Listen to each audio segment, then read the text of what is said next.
The humidity in the cockpit of the UH-1 Huey was like a wet wool blanket, heavy and suffocating. Viktor checked his gauges for the 10th time. Outside, the world was a blur of emerald green, the highlands of Vietnam, a place that felt as far from his quiet life in Chicago as the moon. Viktor was a first-generation Ukrainian-American.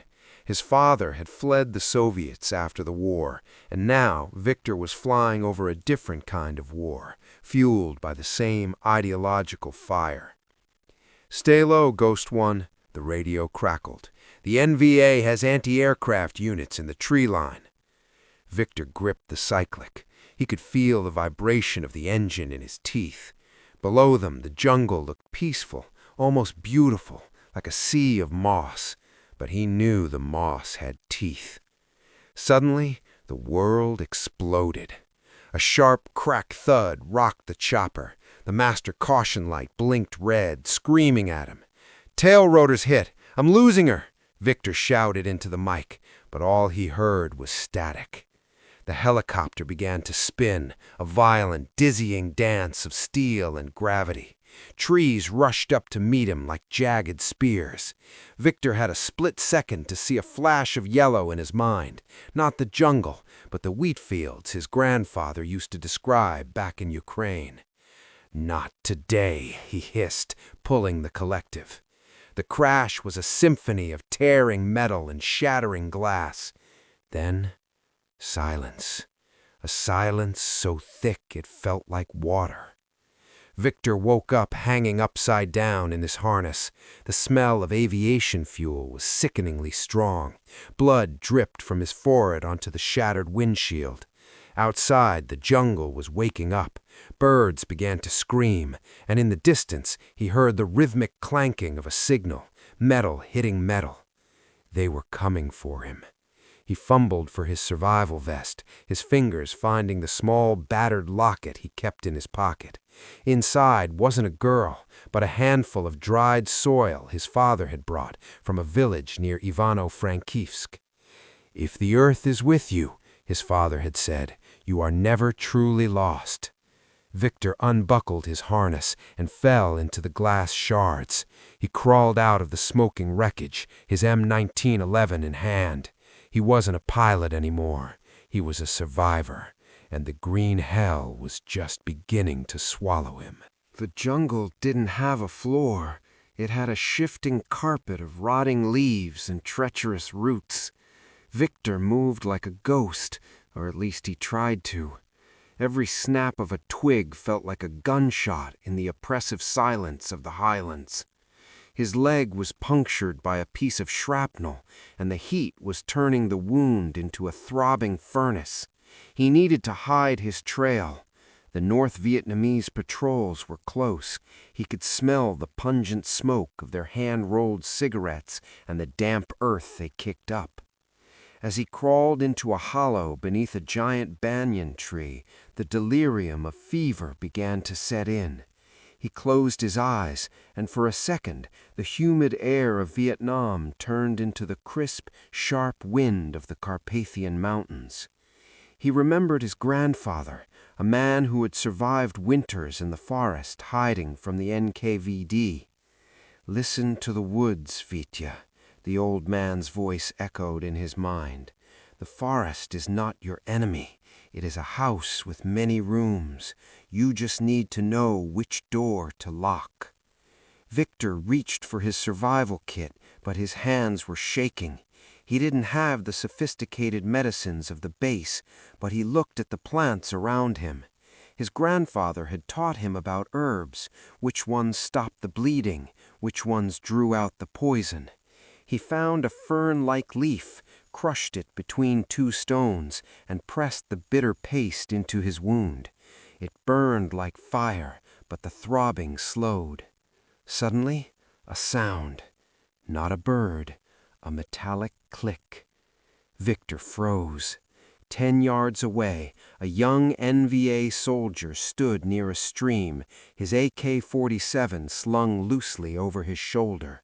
The boy looked exhausted, his uniform tattered. He leaned down to fill a canteen. Viktor raised his Colt .45. His finger tightened on the trigger. This was the moment. One shot and the threat would be gone.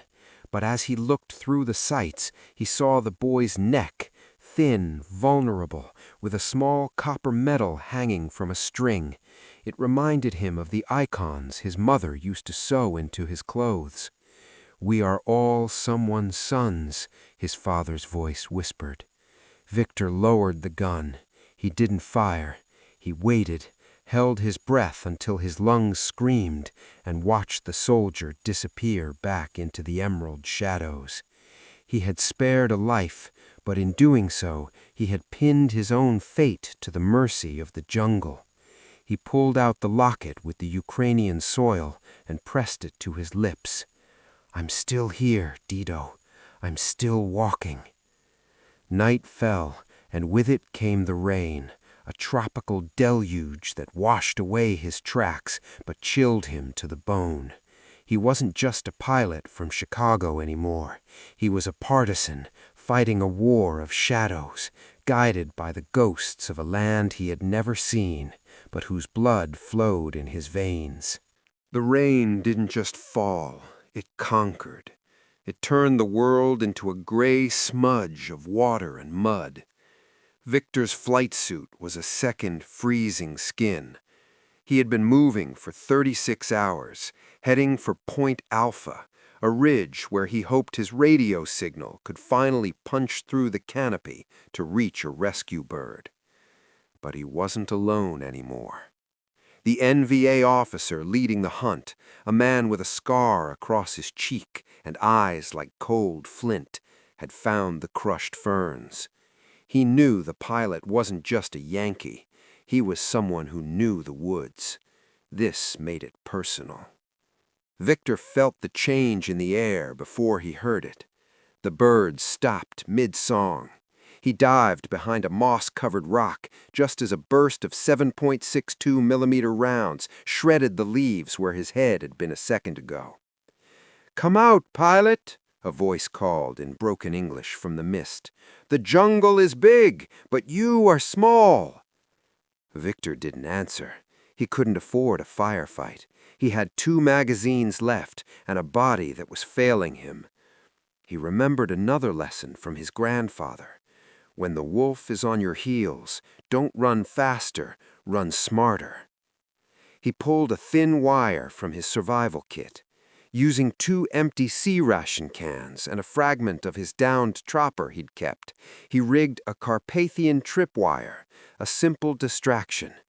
He set it 50 yards to his left, near a dry thicket. As the NVA patrol closed in, Viktor crawled through a narrow drainage pipe of mud. He heard the clank of the cans. "There!" someone shouted. A hail of gunfire directed at the noise gave Viktor the window he needed. He rose from the mud, not like a soldier, but like a predator. He saw the scarred officer standing near a tree, his back turned. He could have ended him, but instead he threw a smoke grenade he'd been saving. The clearing erupted in thick, choking white phosphorus smoke. In the confusion, Viktor didn't run away. He ran past them, using their own momentum against them. As he scrambled up the steep slope of the ridge, his heart felt like it was going to burst. He reached the top, his lungs burning with the toxic air and the humidity. He pulled out the radio, its battery indicator flickering a dying red. "Ghost 1 to any friendly station? Do you read? I am at Point Alpha. The wolves are at the door. I repeat, the wolves are at the door." Only static answered him. The rain hissed, mocking him. Then, through the white noise, a faint rhythmic sound. Thump, thump, thump. The sound of a Huey, but it was far, too far. And below him, in the valley, the flashlights of the patrol began to pierce the fog again. The hunter was closing in for the kill. The radio died in his hand with a final, pathetic hiss. The Huey's rotors faded into the distance, leaving Viktor alone with the sound of his own heavy breathing. He couldn't stay on the ridge. It was a pedestal for a firing squad. He slid down the eastern slope, tumbling through thorns and vines until he hit flat ground. Through the trees, he saw a flicker of orange light, not the harsh glare of a flashlight, but the soft, dancing glow of a hearth. He stumbled into a small clearing. It was a Montagnard village, the mountain people of Vietnam. To the Americans, they were sometimes allies. To the NVA, they were traitors. To Viktor, they were his last hope. He collapsed near the first bamboo hut. An old woman appeared in the doorway, holding a lantern. Viktor raised his hands, palms open. He didn't reach for his gun. He reached for his locket and showed her the soil of Ukraine. "Please," he whispered, his voice a ghost of itself. The woman looked at his tattered uniform, then at his eyes. She saw the same look she had seen in the eyes of her own sons, the look of a man who just wanted to go home. She beckoned him inside. For the next few hours, Viktor existed in a blur of pain and gratitude. They didn't speak the same language, but as the woman cleaned his wound with a pungent rice wine, he felt a strange sense of déjà vu. The way she moved, the way she offered him a bowl of broth, reminded him of his grandmother in the mountains. "They are coming," he tried to warn her, pointing toward the forest. The woman simply nodded. She led him to a hidden crawl space beneath the floorboards covered with heavy rice mats. Minutes later, the village erupted with shouts. Viktor held his breath, his hand over his mouth. Through the cracks in the floor, he saw the mud-caked boots of the scarred NVA officer. The officer was screaming at the old woman, his rifle butt slamming against the bamboo walls. Viktor felt the cold steel of his Colt in his hand. If they found him, he would fight, but he wouldn't let them kill this woman for his sake. The silence that followed was agonizing. Then the boots moved away. The village grew quiet again, save for the chirping of insects. The woman opened the hatch and looked at him. She didn't smile, but she pointed toward the west, where the sun would soon rise. "Go," her eyes said. She handed him a small bamboo tube filled with water and a handful of dried meat. Viktor took her hand for a second, a silent thank you between two worlds. He realized then that the green hell wasn't just a place of death. It was a place where even in the middle of a war, a flicker of humanity could still burn. He stepped back into the shadows, his strength renewed, not by medicine, but by the realization that he wasn't alone in this world.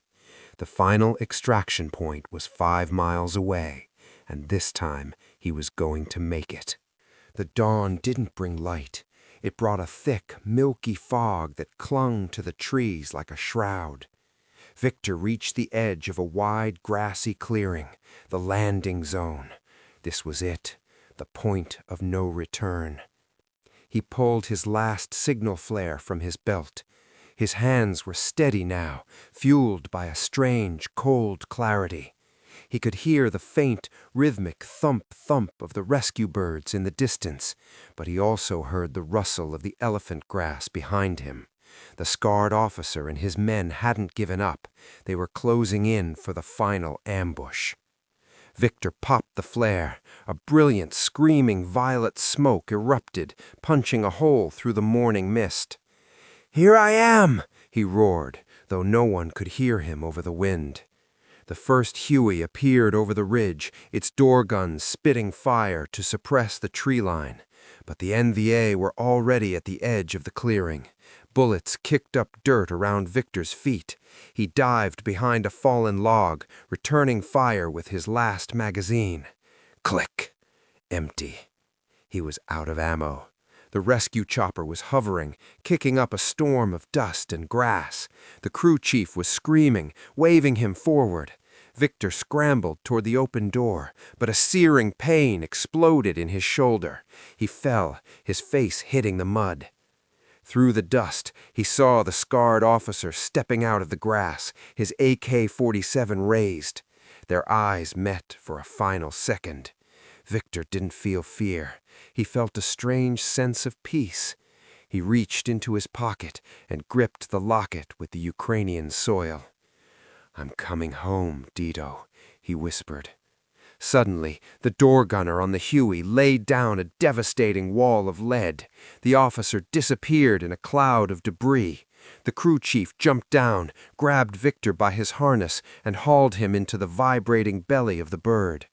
As the Huey pulled up, banking steeply away from the green abyss, Viktor looked down. The jungle was shrinking, becoming just a carpet of green again. He saw the smoke of his flare fading away. Weeks later, Viktor sat on the edge of a hospital bed in Saigon. He was thin, scarred, and his hair had turned prematurely gray at the temples. An officer came by to collect his debriefing report. "You're a lucky man, Viktor." He looked at the wreckage of his file. "Most guys don't last 2 days out there. What kept you moving?" Viktor didn't answer with words. He opened his hand. In his palm sat the small locket, dented by a piece of shrapnel that would have otherwise pierced his heart. He opened it, revealing the dry, dark crumbs of earth from a land thousands of miles away. "I wasn't alone," Viktor said softly. "I had the strength of an entire forest behind me." He looked out the window at the setting sun. He knew he would never be the same.